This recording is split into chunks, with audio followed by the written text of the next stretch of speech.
watches me as I begin to dream. She says it is you who brings me food from my table, who cares for all of my needs, who walks the road with me, is crowned with me through all that I have been. She says it is you. She says it is you.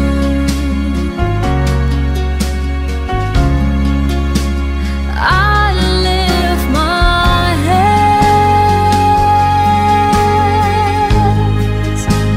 I'll bring my song. All of my days, all of my rights, all of my wrongs, I offer my life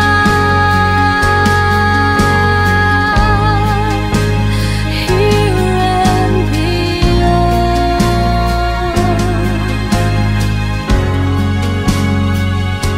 to the one thing true. Jesus, it is you.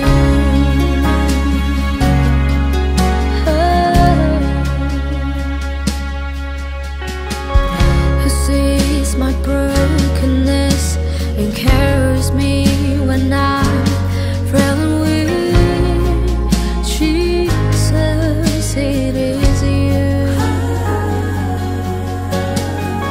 who tells the storm to rest when I am overwhelmed and cannot speak. Jesus, it is you who wears my guilt on his shoulders, who holds my heart in his hands, who takes my thought and fears and hangs them on the arms of Calvary. Jesus, it is you. Jesus, it is you.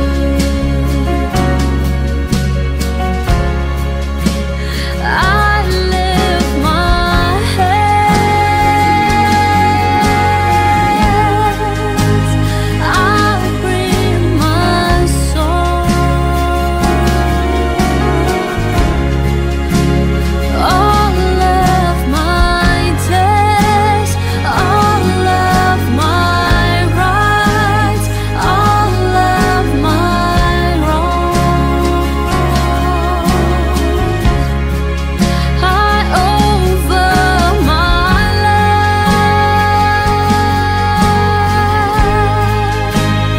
here and beyond,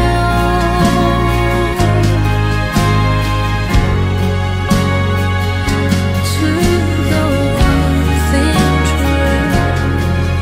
Jesus, it is you.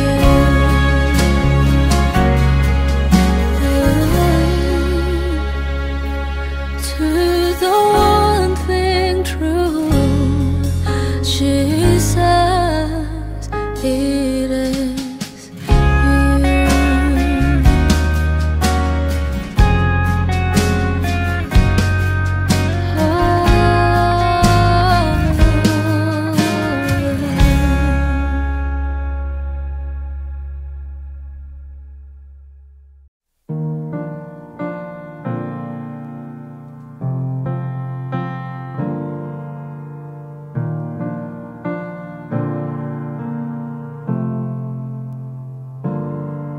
Have I overlooked you, Lord? Have I failed to recognize and assume the ordinary couldn't be divine? Am I pushing my ideas or pushing you aside? Am I singing hallelujah or shouting crucify?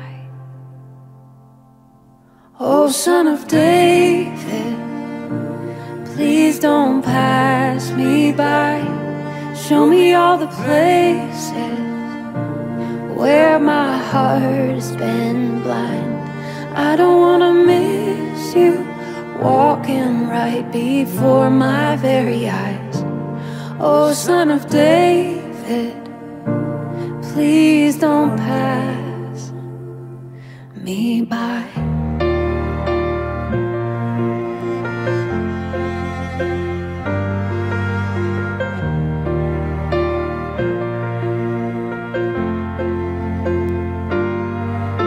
I'm sorry for the moments I settled for a lie, and I held you at a distance, convinced that I was right. But I thank you for your kindness and your mercy that revives, and how it leads me to repentance, it leads me into life. Oh, Son of David, please don't pass me by. Show me all the places where my heart has been blind. I don't wanna miss you walking right before my very eyes. Oh, Son of David, please don't pass me by.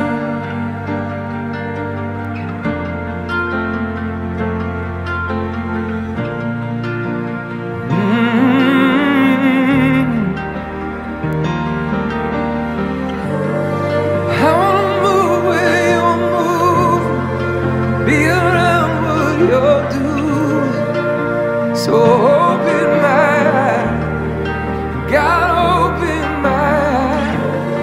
I wanna recognize heaven, be aware of your presence. All of my life, all of my life, I wanna move when you're moving, be around what you're doing. So open my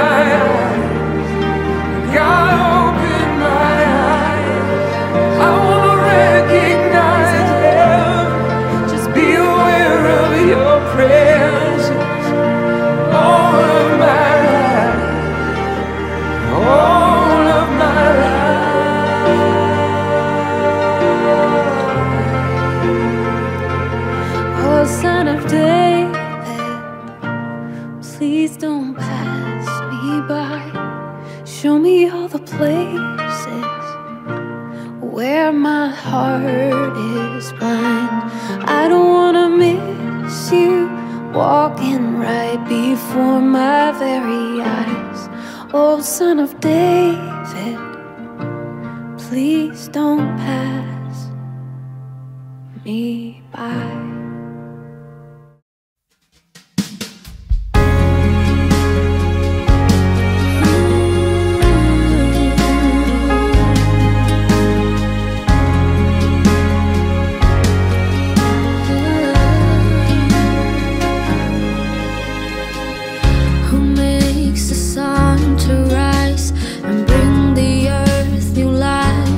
Every beat, Jesus.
Selamat malam Bapak Ibu yang terkasih di dalam Tuhan Yesus Kristus, dan selamat malam kepada rekan-rekan muda dimanapun kau berada.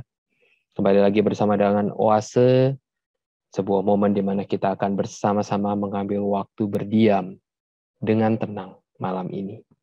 Bapak Ibu, sebagai seorang Kristen, seharusnya kita dianggap aneh oleh dunia. Karena cara pandang, gaya hidup, tujuan hidup kita tidak lagi sama dengan dunia. Dunia mengatakan bersama dengan Tuhan itu tidak nyata, hanyalah permainan pikiran, sugesti kebutuhan. Apakah kita adalah orang-orang yang sungguh-sungguh percaya bahwa Allah itu benar-benar ada?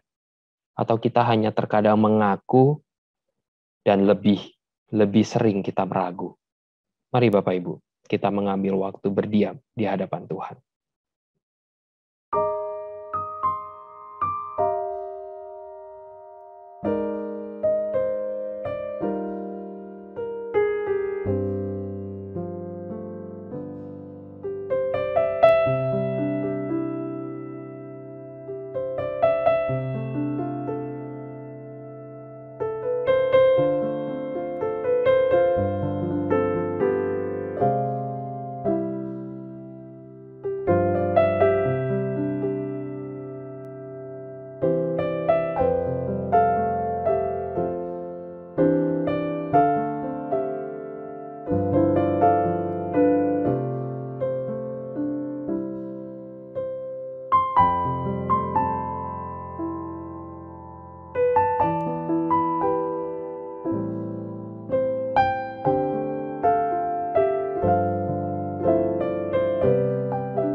Ya Tuhan, biarlah apa yang kami dengar malam hari ini boleh memberikan kami kekuatan, persiapkan hati kami sungguh-sungguh, agar kami menyadari bahwa Allah itu adalah Allah yang nyata dan ada. Terima kasih ya Tuhan, hanya di dalam nama Tuhan Yesus kami berdoa. Amin. Selamat bertemu Bapak dan Ibu sekalian di acara Oase kami. Sangat senang bisa dapat tetap berjumpa dengan Bapak Ibu sekalian. Kita akan membaca satu bagian daripada Alkitab. Kita akan melihat dari Mazmur pasal 14 ayat yang pertama. Dari Mazmur 14 ayat yang pertama, saya akan membacakan bagi Bapak Ibu sekalian. Untuk pemimpin biduan dari Daud. Orang berbal berkata dalam hatinya, tidak ada Allah. Busuk dan jijik perbuatan mereka, tidak ada yang berbuat baik. Sampai di sini kita membaca firman Tuhan dan kita berdoa supaya Tuhan boleh mewujudkan firman ini menjadi sesuatu yang boleh berada dalam kehidupan kita sehari-hari. Mari kita berdoa. Bapa kami dalam surga, kami ingin menyerahkan renungan firman Tuhan pada malam hari ini dalam tangan Tuhan. Kiranya Tuhan sendiri yang menolong setiap kami, sehingga kami boleh mendapatkan sesuatu daripada firman-Mu, di mana Tuhan boleh memakai hamba-Mu ini dan firman-Mu ini untuk berbicara kepada kami pribadi lepas pribadi, sehingga firman-Mu boleh terwujud dalam kehidupan kami sehari-hari. Terima kasih ya Tuhan, kami ingin serahkan semuanya ini ke dalam tangan Tuhan. Kami berdoa di dalam nama Tuhan kami, Yesus Kristus. Amin. Bapak Ibu sekalian, kita mengenal adanya satu mental disorder, ada kelainan mental yang kita sebut sebagai schizophrenia.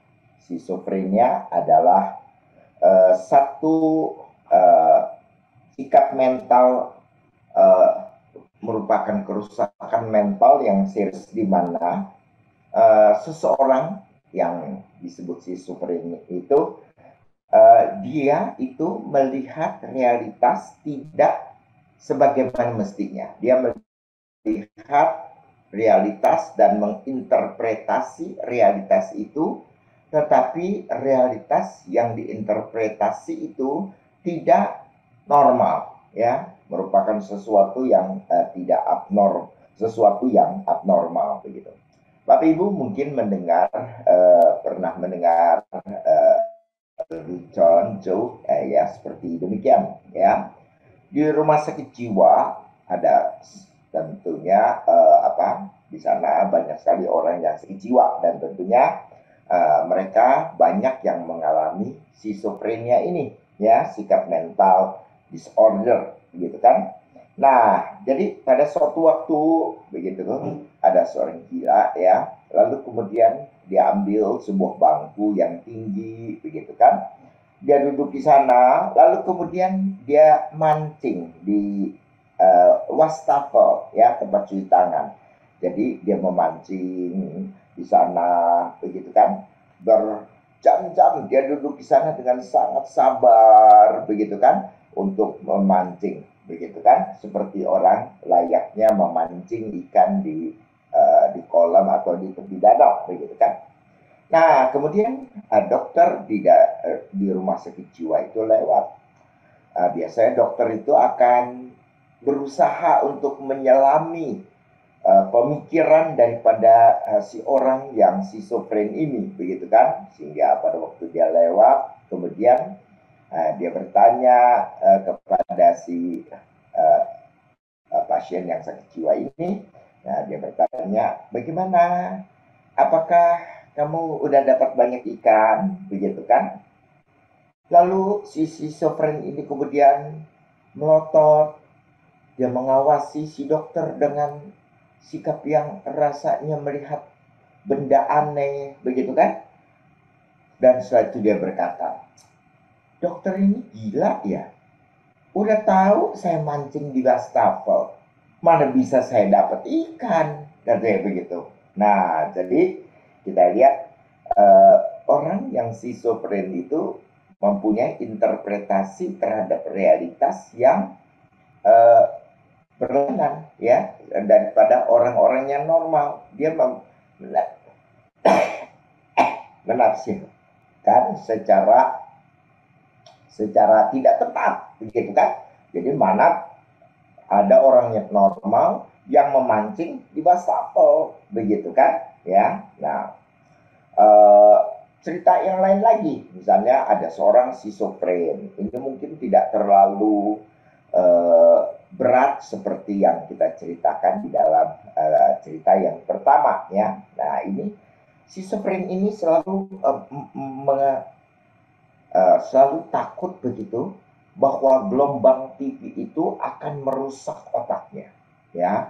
Jadi dia tuh sangat ketakutan sekali. Memang kalau kita lihat bahwa gelombang TV itu mungkin juga ada kemungkinan, atau dia membaca sebuah artikel begitu yang membaca di mana gelombang TV itu, sehingga kalau anak kita terlalu dekat dengan televisi, maka mereka dapat merusak otak gitu ya. Nah, lalu kemudian itulah karena mungkin membaca artikel seperti demikian, si orang schizofren ini juga menjadi takut sekali dengan televisi ya. Maka di rumah sakit jiwa itu dia selalu makan kalau bisa di luar ruangan. Kenapa? Karena di tempat makan mereka semua itu ada sebuah televisi besar supaya semua orang dapat melihat televisi, begitu kan?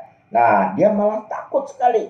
Jadi dia kalau bisa itu dia pergi ke ruangan lain, lalu dia duduk jauh-jauh, begitu kan? Lalu dia tidak mau melihat televisi, atau kalau terpaksa dia tidak bisa keluar daripada ruangan itu, dia akan selalu mencari tempat duduk yang paling jauh daripada televisi tersebut, begitu. Nah, pada suatu waktu tiba-tiba saja terlintas di dalam pikirannya, begitu. Jadi dia mulai berpikir, ada nggak ya makanan yang bisa melawan racun daripada gelombang televisi ini. Jadi mungkin gelombang TV itu meracuni otaknya ya dengan gelombang itu, tetapi mungkin ada makanan sehat yang kemudian bisa menetralkan gelombang televisi itu. Dan berdasarkan pikirannya pada waktu itu, dia tuh harus makan bawang, begitu kan, harus makan bawang. Nah, jadi di dalam pikirannya, wah bagaimana ya cara saya makan bawang itu kan sebanyak-banyaknya supaya saya dapat melawan racun daripada gelombang televisi ini. Nah, setelah itu dia minta ke dapur, dia minta dibuatkan tumis bawang, begitu kan ya, tumis bawang, lalu dia minta banyak-banyak, begitu kan, lalu dia makan. Wah, ini bawang ini akan menolong menetralkan gelombang televisi sehingga tidak merusak otak saya, begitu kan. Nah, jadi tetapi karena terlalu banyak makan bawang, maka akhirnya perutnya terkocok ya, perutnya terkocok, sakit-sakit, lalu kemudian muntah, lalu sampai ke rumah sakit karena terlalu banyak bawang yang dia santap, begitu kan. Nah, Bapak Ibu lihat, bukan, seorang yang schizofren, seseorang yang melihat realitas itu sebagai sesuatu yang berbeda dengan kita melihat realitas. Jadi mereka melihat sesuatu realitas menjadi sesuatu yang unreality, sedangkan sesuatu yang unreality mereka melihat sebagai sebuah realitas, ya. Jadi Bapak Ibu bisa melihat misalnya di dalam contoh yang pertama, si schizofren itu kemudian bisa memancing di wastafel, ya. Jelas itu bukan merupakan sesuatu realitas. Itu tempat mencuci tangan, bukan tempat memancing. Tetapi dia memancing di sana menunjukkan bahwa dia tidak bisa melihat realitas sebagai realitas, wastafel sebagai wastafel. Dia kemudian memperlakukannya, melihatnya itu sebagai sesuatu kolam, begitu kan? Dan itu adalah unreality. Itu adalah sebuah bukan realitas, unreality. Nah, dan kadang-kadang di dalam beberapa hal tentu unreality ini menjadi sesuatu yang sangat berbahaya, bukan? Seperti yang kita lihat di dalam contoh yang kedua, di mana dia makan bawang sebanyak-banyaknya sampai dia muntah-muntah, sampai dia perutnya menjadi sakit, lalu kemudian dia harus pergi ke rumah sakit. Nah, hal seperti demikian kita lihat, bukan? Pada waktu dia menghadapi unreality itu, maka itu adalah sesuatu yang berbahaya, sesuatu yang tidak baik, sesuatu yang merugikan dirinya. Nah, Bapak Ibu sekalian, apalagi kalau kita melihat bahwa kita itu juga melihat di dalam kehidupan itu sesuatu yang unreality. Tadi kita membahas di Mazmur 14 ayat yang pertama. Di dalam Mazmur 14 ayat yang pertama itu dikatakan, orang bebal berkata di dalam hatinya, tidak ada Allah. Nah, jadi pada waktu itu kita bisa melihat di dalam Alkitab yang berkata ini adalah orang bebal, orang bodoh, ya. Dan dia berkata dalam hatinya, tidak ada Allah. Pada waktu dia menyebutkan tidak ada Allah, maka berarti dia melihat sesuatu yang tidak realitas, karena Allah itu ada. Allah itu ada, dan dia berkata tidak ada, maka dia tidak dapat melihat realitas. Ya, nah, Bapak Ibu, manusia itu selalu hidup di dalam relasi. Ya, Tuhan memang membuat dia tidak baik. Adam itu seorang diri saja, maka Tuhan menciptakan Hawa bukan sekedar untuk reproduksi, ya, tetapi juga di situ kita lihat sifat sosial daripada manusia yang diciptakan oleh Tuhan. Jadi manusia itu selalu membutuhkan hubungan dengan manusia yang lainnya, ya. Mereka berada di dalam vital relation with others, begitu, dengan yang lain, ya. Nah, selain daripada yang lain, tentu manusia mempunyai vital relasi dengan yang di atas, ya, dengan Tuhan di dalam hal ini.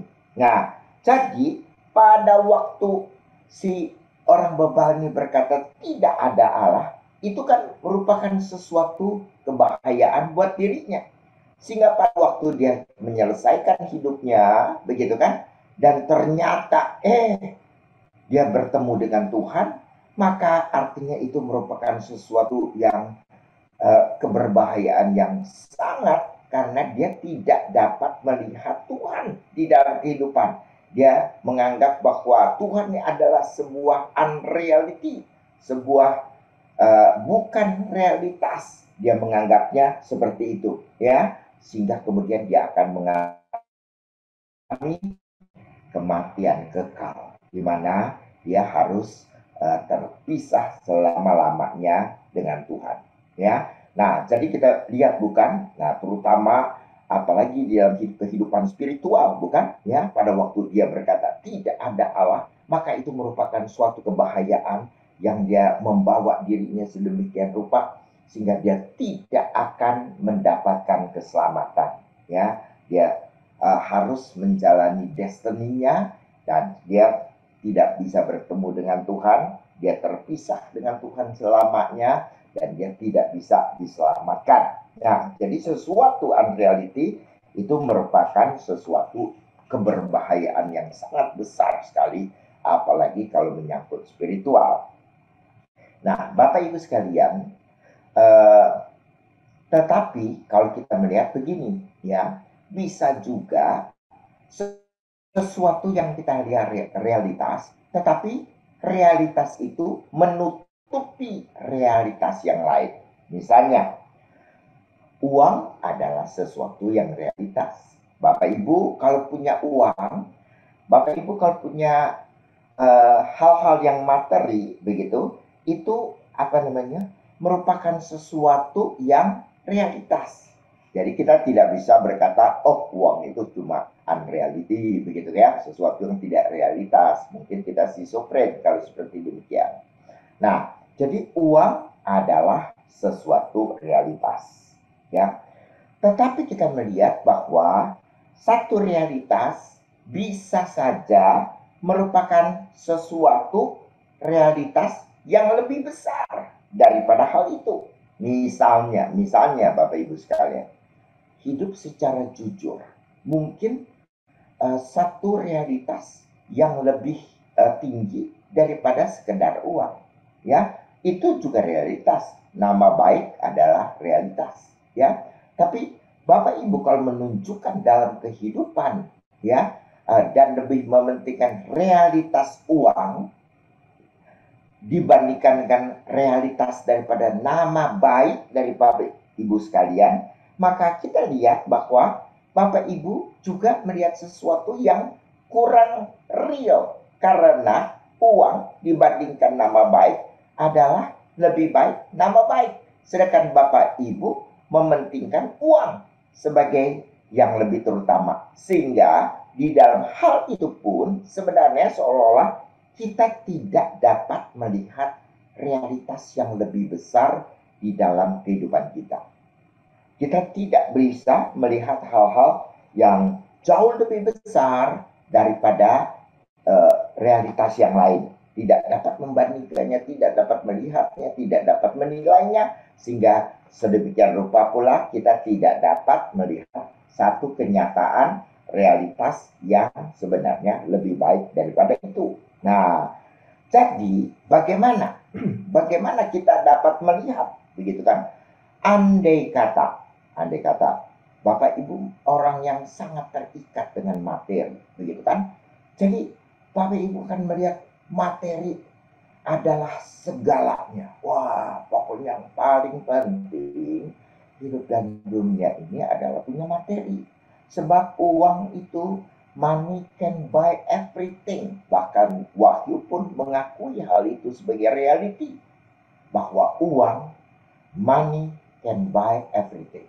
Ya, bahkan nyawa manusia sekalipun kita bisa misalnya menyewa pembunuh, misalnya bayaran untuk membunuh, tapi untuk itu kemudian kita memerlukan apa? Memerlukan uang, sehingga uang pun dapat digunakan untuk mengambil nyawa manusia lainnya, begitu kan? Sehingga kita bilang kita boleh dapat mengatakan uang adalah segalanya. Nah, pada waktu kita terikat materi, maka tentunya kita tidak dapat melihat hal-hal yang lain. Buat apa nama baik nggak punya duit? Buat apa hidup seperti demikian? Apa enaknya hidup seperti demikian? Yang paling penting itu banyak duit dong. Yang paling penting uang itu bisa beli segala-galanya. Kita bisa mau beli rumah, mau beli mungkin, dan kita berpikir juga bahwa uang itu bisa membeli kebahagiaan kita karena kita bisa bersenang-senang. Dalam hal ini kita lupa membedakan antara senang dan bahagia, tapi kita nggak peduli. Pokoknya dalam hidup, kalau saya punya uang, saya pasti akan bisa senang-senang, saya akan bisa bersuka cita selalu, saya tidak akan susah karena saya punya banyak duit, begitu kan? Ya, nah, bagaimana seseorang yang berada di dalam lautan materi, lalu kemudian sadar bahwa dia itu menghargai materi sedemikian rupa karena dia hidup di dalam lautan materi. Ya, seekor ikan, bagaimana dia bisa menyadari bahwa dia itu sebenarnya sangat harus menghargai air di mana dia hidup, ya. Nah, satu-satunya ikan bisa merasakan bahwa air adalah segalanya buat kehidupan adalah kalau dia keluar daripada air. Jadi si ikan bisa keluar dari air dan dia lihat bagaimana dia tidak bisa hidup kalau dia tidak berada di dalam air. Selama ini dia ada di dalam air, dia tidak merasa bahwa air adalah segalanya, begitu kan? Tetapi kalau dia keluar daripada air, maka dia lihat, ternyata saya selama ini tidak menghargai bahwa kehidupan di dalam air itu adalah sesuatu yang mutlak bagi saya, begitu. Nah, Bapak Ibu lihat begini jadinya, sama seperti kita tenggelam di dalam lautan materi. Kita ini dikuasai oleh materi. Kita ini dibutakan oleh materi. Begitu kan? Nah, kita supaya bisa melihat realitas yang sebenarnya, sedangkan kita lihat bahwa mungkin sebenarnya ada greater reality dibandingkan dengan materi. Begitu kan? Tapi bagaimana saya dapat melihat, saya dapat mengerti bahwa sebenarnya barangkali belum tentu materi itu adalah segala-galanya. Nah, satu-satunya jalan adalah kita terlepas terlebih dahulu daripada materi. Kita stand back from them. Kita mundur, kita keluar daripada materi itu, keinginan untuk mempunyai materi itu, dan kemudian pada saat kita keluar itulah kita baru melihat materi sebagai materi. Ya, dalam hal inilah baru kita melihat suatu realitas yang sesungguhnya daripada nilai materi itu. Apalagi setelah kita keluar, lalu kemudian kita lihat, oh ternyata hidup di dalam Tuhan itu merupakan greater reality. Sebuah realitas yang lebih besar daripada materi. Tapi saya tidak pernah melihatnya karena saya selama ini terikat dengan materi. Dan saya ini selalu hidup di dalam lautan materi. Saya tidak menyadari sehingga bahwa ternyata di luar daripada materi itu ternyata ada sebuah realitas yang jauh lebih besar dari materi. Dan untuk untuk realitas ini saya ternyata bisa lebih bahagia dibandingkan dengan materi.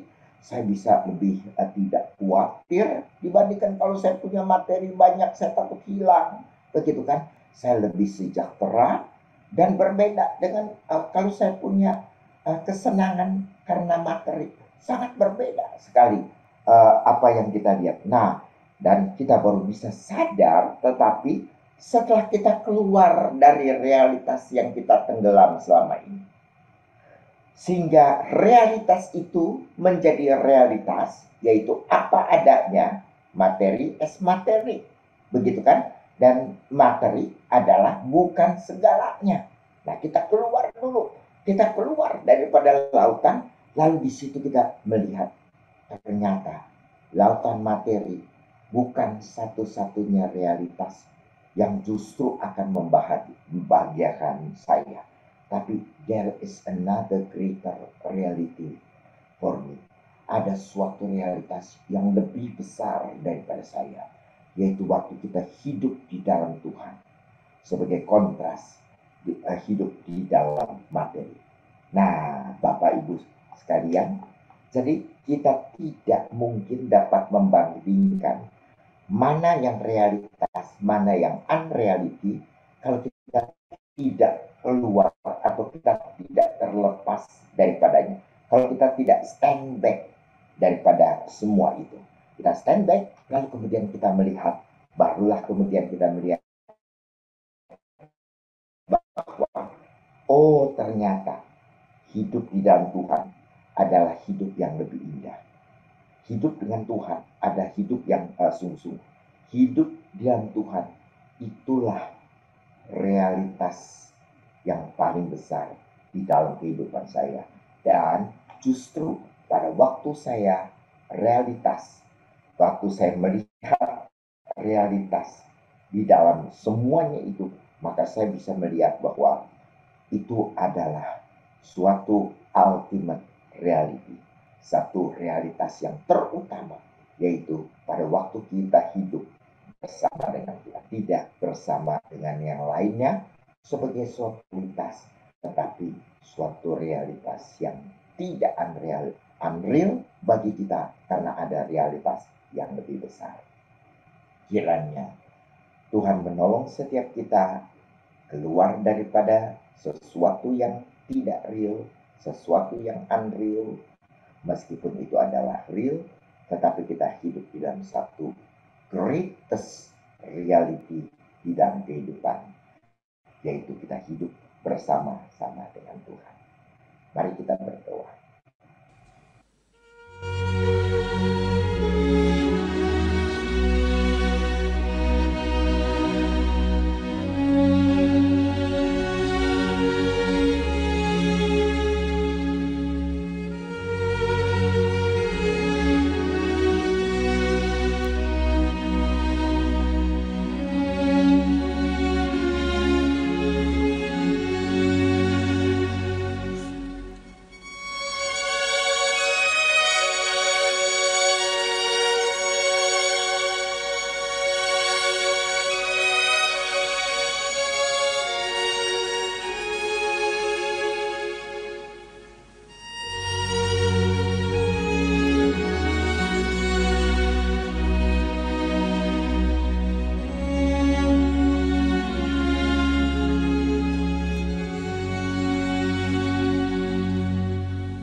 Bapa dalam surga, ampuni kami kalau kami melihat realitas tidak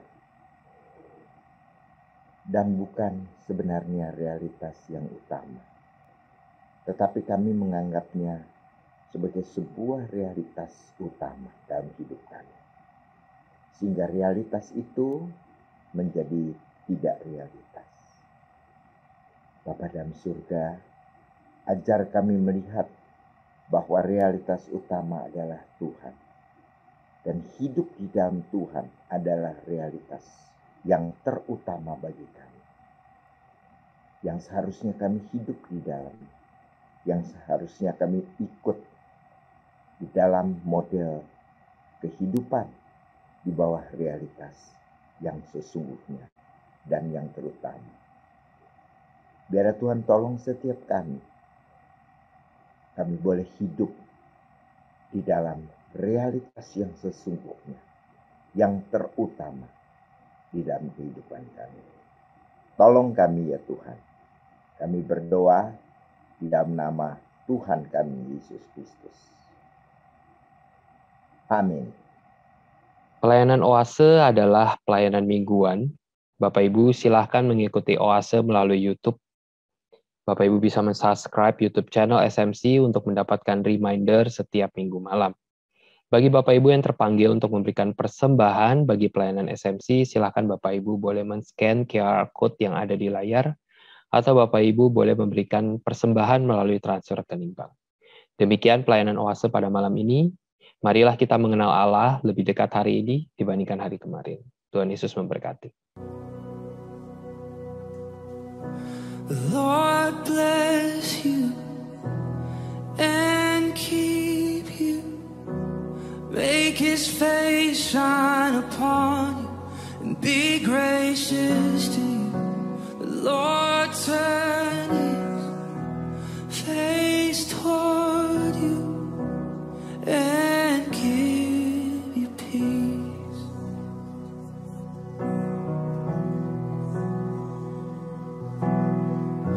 The Lord bless